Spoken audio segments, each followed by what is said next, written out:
Hi ladies and gentlemen, and welcome to our 4th episode of Orga Dies at the End. We're doing yet another continuation of Choice of Zombies by Heather Albano and Richard Jackson. I have a good habit of not dying.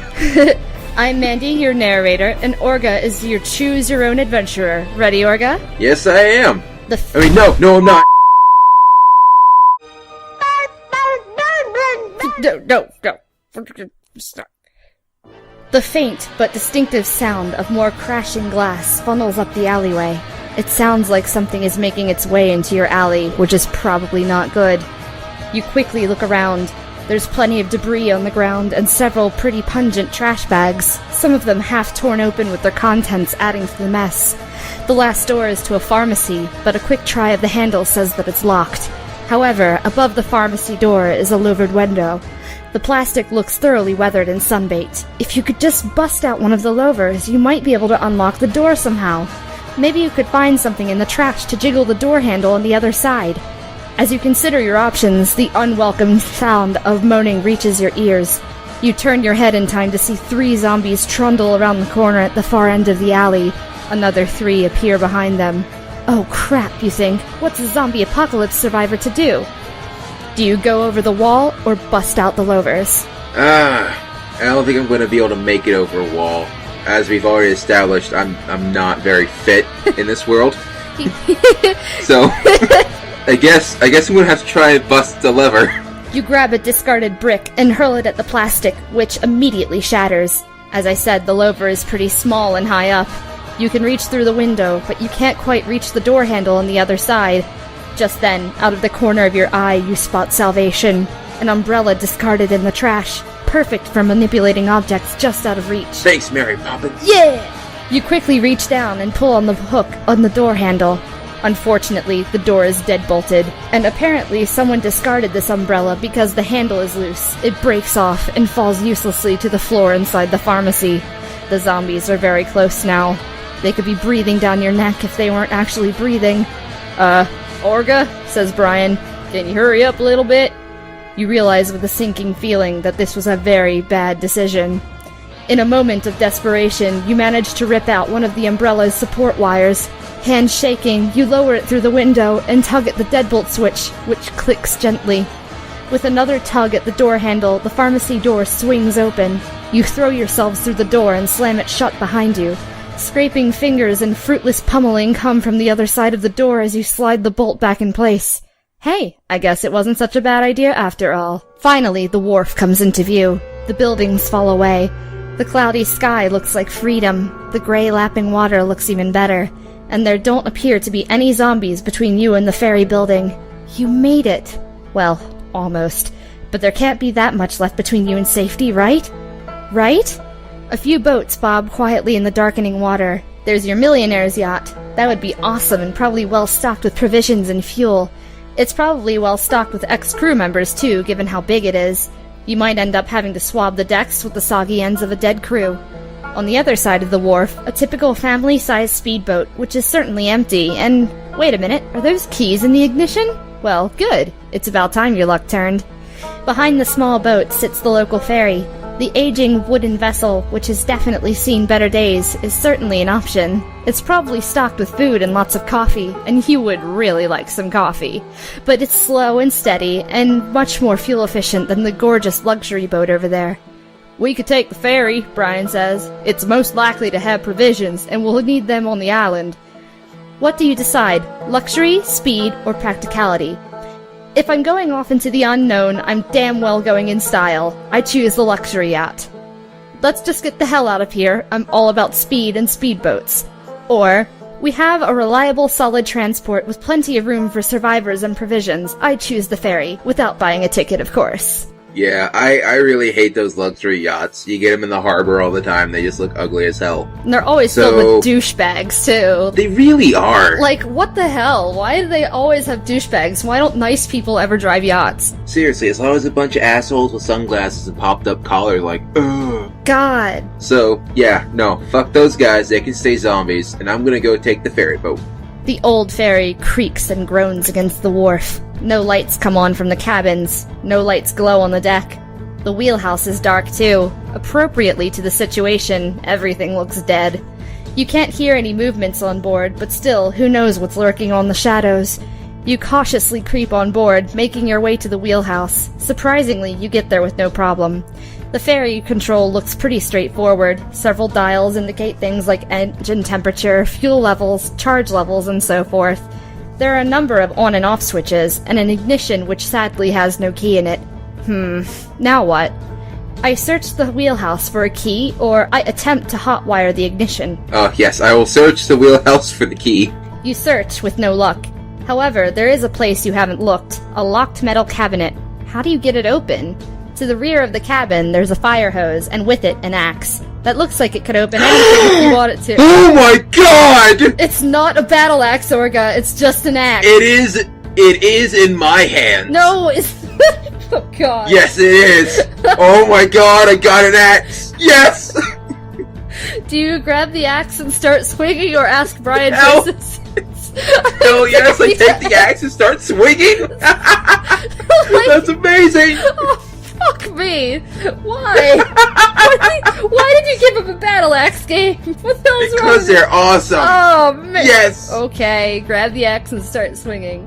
I power attack the lockbox. One well-placed hit breaks the lock, and the sound of the impact is short and dull. It shouldn't attract the attention of any undead things that might be on board, or at least you hope not. Inside the busted cabinet are several sets of keys. You return to the control panel and try each key until you find the right set. Making sure that the switches with on and off printed next to them are all placed on the on position, you turn the key, and nothing happens. Well, not quite nothing. A few lights come on, but you didn't hear the big diesel engines down below fire up. The ferry remains as quiet and dead as it has been. You begin to flip switches on and off to try and start it up each time. Still nothing. One of the lights has a label, engine lock, and it's blinking red. Well, that can't be good. Maybe if you go check the engine room, you'll see something obvious. Deep in the bowels of the ferry is the engine room, where two large diesel engines sit quietly doing nothing. It's warm and humid down there. Oil and grease cover everything, and dozens of variously sized pipes run all around the room. A huge cabinet stands on one side, covered in dials and knobs, readouts, switches, and pressure gauges. There's a big red switch mounted on the front and center of the cabinet. Below is a signs reading emergency stop, and it looks like it's on the on position. I'll throw the switch and see what happens. I carefully run my eyes over the piping. Maybe there's a leak in the coolant system, or I examine the engines. Gonna flip the switch and see what happens. There's a loud whining noise, which sounds strained somehow. It doesn't sound like something you want to leave straining. Do you throw the emergency switch back on? Yes, stop the motor. Or no, let it run a bit longer. Yeah, stop the motor. The motor stops. Now what? Have a look around at the engines and check whether any parts are hot, or examine the coolant system. I'm gonna check the engine, see if anything's hot. Good move. The coolant motor on the end of the port side engine is warm. You imagine the pump and see burn marks near the electrical cabling entering the pump. The coil is probably burnt out, and there's no fixing that. What now? Looks like it's out of action. Return to the wharf and take the speedboat instead. Or return to the control panel and see if I can take the motor offline. Guess I'll go try the speedboat, but I'm gonna add the battle axe to my inventory first. I don't know if I can do... really make sure I keep that. I can't do that for you. I don't want to get jumped by a zombie because stupid game me dropped the battle axe that he should have absolutely held on to. It wasn't even a battle axe. It was probably just a hatchet. No, every axe is a battle axe when it's used for battle. You were battling a cabinet. Yes, I did, and I won. You make your way back up the ladders and out onto the wharf. Very wise, because coming down the wharf towards you appears to be the local security guard. He has a gun and is waving it around in the air. Having little interest in whether he can use it or not, you leap into the boat and turn on the ignition. It fires up immediately, and the fuel gauge jumps to 3/4 full. Brian jumps in. You unhook the mooring lines, take the wheel, throw the engine lever forward, and pull quickly away from the wharf. As you swing the boat around to head out to sea, the security guard tries to follow, neglecting the fact that he cannot walk on water. He disappears in your wake. Jesus, zombie. You reach Demaria's Cove Island just as night is falling again. You reach it somewhat abruptly. Sailing isn't in your skill set, or in Brian's skill set, and you park the boat by running it headlong into the dock. You and Brian stumble out unhurt, but the boat lists no longer seaworthy. Your first task is to salvage as many supplies as you can. It doesn't take long. There are almost no supplies, either of the food or the tool variety on the little speedboat. You stare at the sinking boat. Well, crap. Damari's Cove better turn out to be wonderful because you're stuck here in the foreseeable future. Damari's Cove is something less than wonderful. Something pretty primitive, in fact. It looks like technology has not advanced much in the past 50 or 100 years. Maybe longer. Brian is perfectly happy with this, of course. Good thing you have him along, really. Moored at the dock, beside your boat, are a few ramshackle little fishing boats, only one looking large enough to make it look mainland and back. It is just as shabby as the rest, so it's unlikely to belong to a fellow escapee. You're pretty sure that the only inhabitants of this backward little island are locals. You wonder where they are. Wonder later, Brian says curtly. Let's go find safety now. Night's coming. A short distance from the dock, a steep sandy hill curves upward, and on top of the hill is a fine gleaming house that looks like it was photoshopped. It really doesn't match at all. Must be the weekend home of some rich guy, but judging from the darkness of the windows, Mr. Rich Guy isn't there. You head for it. It's a hard climb to the steep, shifting ground, but eventually you stand panting in front of the two-story house, a few meager items you rescued from the speedboat sitting in tiny, pathetic piles at your feet. The house looks even bigger up close than it did from the wharf. The large, ostentatious front door looks like it was made from oak. The shuttered windows to each side are equally large and ostentatious. There are no lights visible from the chinks in the shutters or the upper windows. All is quiet. This house appears to be yours for the taking. You'll need to figure out a way in. Where will you start? Try the front door, check out the front windows, climb for the second floor and break in that way, or examine the exterior for other options. I guess I'll try and climb in through the second floor. You couldn't climb over the wall back in the city, but you're gonna try to climb up on the second floor of a mansion. There's a difference between a wall and a mansion. Mansions have, vine things you can grab onto, because fancy people think that plants are, good to have around the house for some reason. Well, I mean, Plants vs. Zombies, so I guess you're right. Yeah, so, yeah. Alright, got a point.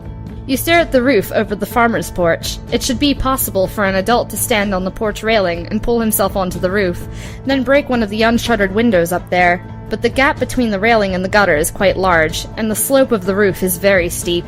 It may be possible, but it sure won't be easy. Are you going to do it by yourself, ask Brian to help you, or ask Brian to do it? Try the front door, check out the front windows, climb the second floor despite the risks, ask Brian to climb to the second floor, ask Brian to give me a boost to the second floor, or examine the exteriors for other options. Damn, it's a lot of choices. Hey Brian, you give me a boost? Can't get up there on my own. I got these little T-Rex arms and a big head. You have a big head, that's for certain. Brian shakes his head. Busy. Busy? Movement, down there. He indicates the bottom of the steep hill, and sure enough, you see a slight movement too. Could be an animal, could be the locals. I need to keep an eye on it. What do you do in response? I really want him to stop watching long enough to boost me, or fine, I'll try something else. Yeah, I'll try something else. Okay, what's the new plan? Try the front door, check out the front windows, climb the second floor despite the risks, or examine the exterior for other options. Yeah, I'll just try the front door. Try the front door. Are you gonna knock first, because it's polite?